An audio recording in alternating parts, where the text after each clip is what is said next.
तल्लो पुस्ताकालाई त्यति त छैन, सुनेको आधारमा मात्रै म केही कुराहरू यहाँलाई यो किरान्चोक रणकालिका भगवतीको बारेमा मात्रै म भन्न गएको छु।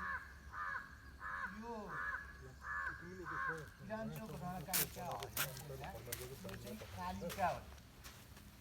आजभन्दा यो स्थापना भएको चाहिँ आजभन्दा 1200 वर्ष भन्ने किम्बदन्तीहरू हामीले फेला पार्यौँ।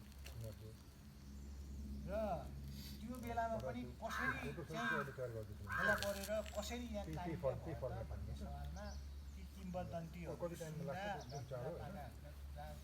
सुन्दाखेरि चाहिँ यो गल्छी गाउँपालिकालाई किरान्चोक पाल्चोक यस्तै के भनेर भनिन्थ्यो र यो 720 गाउँ कि के अर्थात् 700 किरान्चोक 700 किरान्चोक भनिन्थ्यो रे।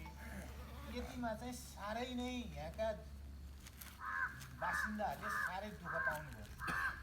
कसरी भन्दा पुरै अनिष्ट हुने, कुनै पनि कुराहरू खालिफाप नहुने, वस्तु पाले वस्तु नहुने, बाघ आउने, भालु आउने, गाउँघरमा कोलाहाल मच्चिएर के भयो, खेतीपाती नहुने के भयो त भनेर त्यो बेलाका अग्रजहरूले यो माथि उपमा एउटा कालिकाको मूर्ति जस्तो ढुङ्गाको आकार फेला पार्नुभएछ। अनि त्यो आकारलाई त्यत्तिकै एउटा त्यो गाएको रुखमुनि थियो हामी त्यहाँ पूजा गर्न थाल्नुभएछ।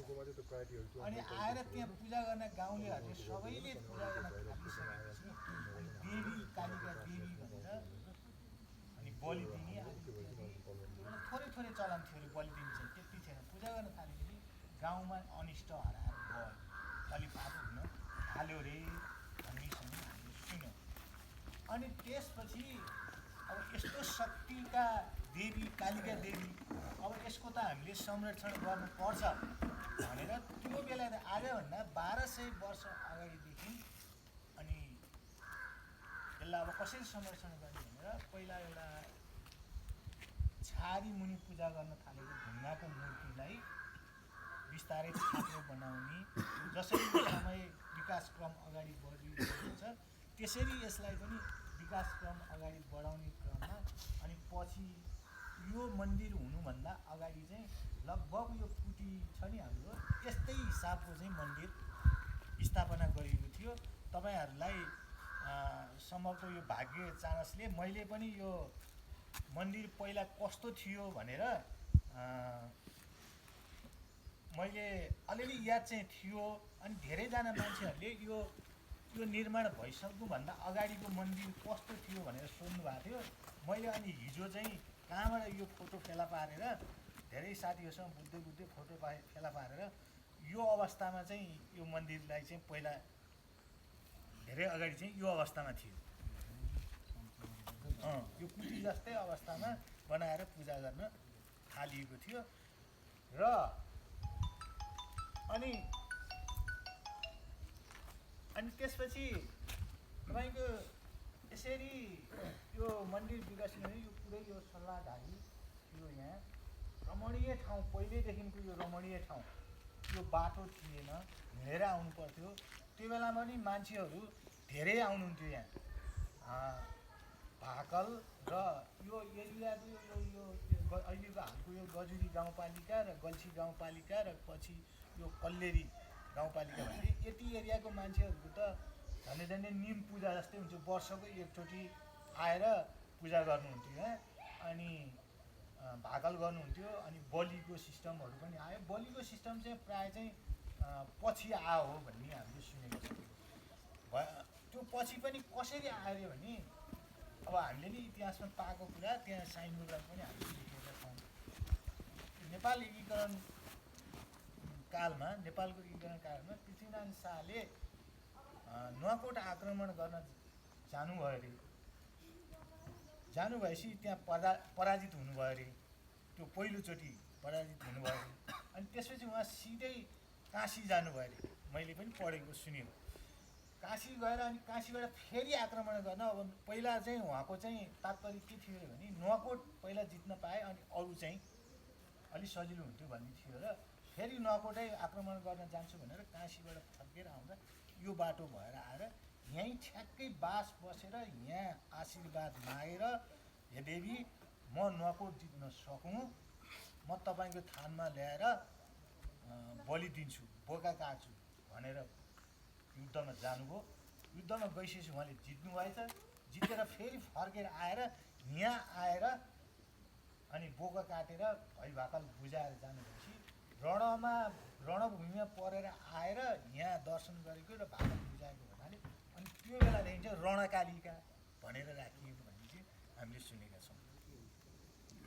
त्यतिसम्म शक्ति भएको भनेर धेरै बुढापाका मान्छेहरूको हामीले कुरा सुनेका छौँ। र अनि यसरी यो मन्दिरको अब धेरै छ यसको इतिहास त सबै मैले भनिहालेँ, हाम्रो पुस्ताले यति सुनेको यति म बताउँ। र अनि यो 72 सालमा यो भैँचालो गयो। भैँचालो गइसकेपछि मैले अहिले देखाएको त्यो यो कुटी जस्तै मन्दिर झ्याप्पै बस्यो, थिच्यो, पूजा गर्न पनि नमिल्ने अवस्थामा भयो। चर्को त्यो गाह्रो सबै भइसकेपछि अनि हाम्रो यही गल्छी गाउँपालिकाकै एकजना यो वडा नम्बर 4कै रातमाटे स्थायी निवासी, अहिले चाहिँ काठमाडौँ बस्नुहुन्छ। उहाँको स्थायी ठेगाना चाहिँ यही हो। उहाँ पुरातत्व विभागमा हुनुहुन्थ्यो, पुरातत्व विभागको इन्जिनियर हुनुहुन्थ्यो। अनि उहाँको सक्रियतामा त्यो मन्दिरलाई भत्काएर करिब 1 करोड जति पैसा पुरातत्वको लगानीमा यो मन्दिर स्थापना भयो। र यो बाहिरी संरचनाहरू चाहिँ हाम्रो गल्छीमा चाहिँ नयाँ सहरी विकास आयोजना लागू भएको छ। यहाँहरूलाई थाहा छ होला, जिन्टी टार अफिस हो। करिब 2-3 करोडकै लगानीमा यो भ्युटादेखि लिएर बाटो रेलिङ सबै उहाँले गर्नुभयो। र अहिले हजुरहरूले त्यहाँ पनि जानु होला, त्यो भ्यू टावरबाट एकदम रमणीय दृश्यहरू देखिन्छ। अहिले चाहिँ मौसम अलिक 3 तलाको छ, अहिले मौसम अलिक क्लियर छैन।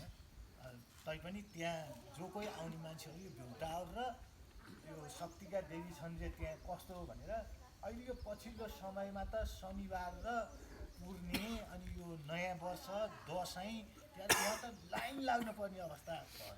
पहिला त्यति हुँदैन थियो। र अनि वर्षको एकचोटि यहाँ एउटा मेला पनि लाग्छ भने मतलब हाम्रो पहिलाको कुरा अनुसार चाहिँ जात्रा भनेर भन्छौँ नि हामी, जात्रा लाग्छ। त्यो चाहिँ हजुरहरूको यो द्वन्द्वकाल सिर्जना भयो नि 1963बाट, अनि त्यसपछि चाहिँ धेरै वर्ष ग्याप भयो। अनि हामीले चाहिँ त्यसलाई चाहिँ आफ्नो परम्परा, रीतिरिवाज, संस्कारलाई पनि धान्नुपर्छ भनेर गत वर्षबाट चाहिँ हामीले सञ्चालन गर्न थालेका छौँ। र यस वर्ष पनि हामी एउटा सानसानो कार्यक्रम मान्छेहरू आउने जमघट बनाइदिनुको लागि 2-जना कलाकार ल्याएर त्यो गरिदिने गरेका छौँ। तर त्यो कार्यक्रम चाहिँ हामी तलै गर्छौँ, यहाँ त यस्तो भिड छ, अलि असम्भवै छ। र यसरी यो मन्दिरको बारेमा मैले जानेको र बुझेको कुराहरू यहाँलाई लगभग अब छन त कति मैले छुटाइ पनि, मैले भनेको कुरा सुनेको कुराहरू पनि मैले छुटाएको छु। र यो अवस्थामा यो मन्दिर यहाँसम्म आइपुगेको यहाँहरू सबैलाई म जानकारी गराउँछु। र यो गल्छी गाउँपालिकाको त पहिलो धार्मिक स्थल केन्द्र नै पर्छ भने जिल्लाकैमा पनि एक गण्य 1, 2, 3 नम्बर, 4 नम्बर, 7 नम्बरसम्म नै पर्न आउन सक्ने मन्दिर हो।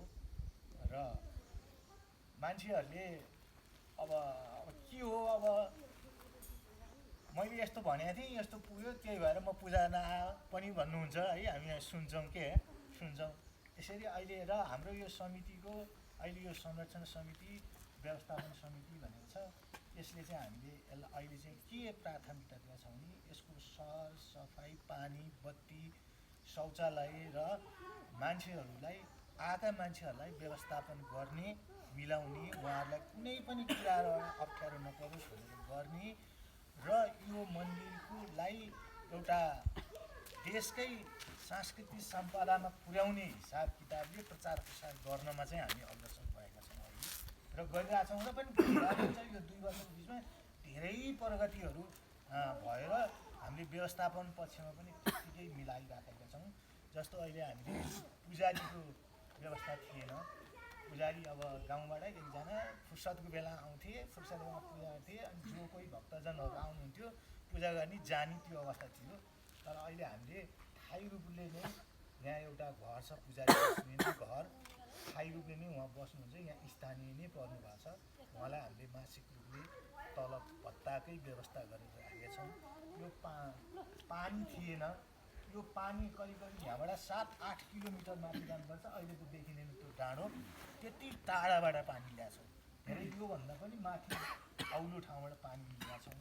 बत्ती थिएन, अहिले बत्ती छ, अहिले धारा। र अब फुर्सद भएन, फुर्सद भयो र अब केही पनि टेन्सन छैन भने चाहिँ यहाँ आएर आज त अलिअलि चिसो